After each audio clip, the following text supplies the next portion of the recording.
I come with emotions.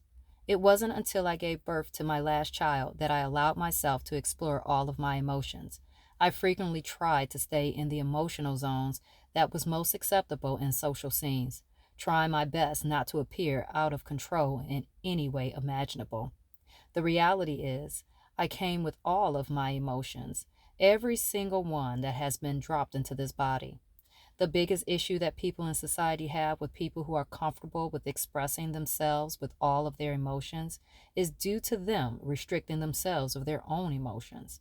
Some of the biggest reasons for relationships of any kind ending is due to people not acknowledging, owning, and acting in their true emotions and what they're feeling in at that very moment.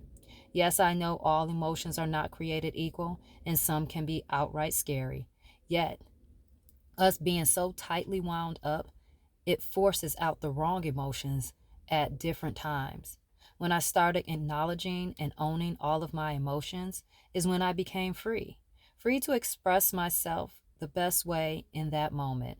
I have also found by understanding all of my emotions and how I feel when each of those emotions are used, help me to express myself in ways I had not done before. I remember clamming up in certain situations because I didn't want to make the other people feel uncomfortable. Yet my discomfort was on the rise and was creating toxicity within my own self. Later, going home and trying to process feelings and emotions without the other party around.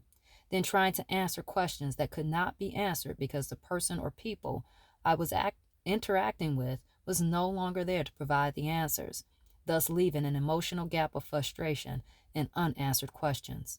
Owning and acting in my true emotions have allowed me to grow spiritually and mentally. It forces me to acknowledge all of the emotions of others that are around me, understanding that they will and share parts of them that is very vulnerable.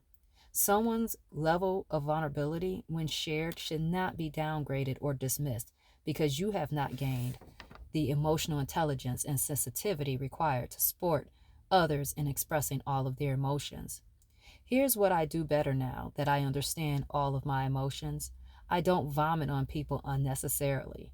I can feel and sense the emotional state that I am in. I can decide which emotion will be used or not. I can decide my level of vulnerability for each situation. Acknowledging, owning, and acting accordingly in the fullness of your emotional spectrum allows you the peace of balance that's needed. People are going to make their own decisions about you based on their emotional levels, so try not to discount people because they have not evolved in their emotional intelligence yet. But also do not restrict yourself from expressing who you are. Learn how you best communicate in your own go to emotions. Develop a list of emotions that you use often and ones you shy away from. Once the list is created, deep dive into your list of emotions and learn to use them on a spectrum and in variety. This will allow you to have balance and not act out of control or what seems out of control to others, providing yourself with grace and the understanding that you come with all of your emotions and are allowed to use the best emotions you know how in the manner that is needed at that moment. You will also gain additional emotional intelligence to deploy with others and yourself when you allow yourself to freely own, operate, acknowledge, and act on the emotions that you were birthed with.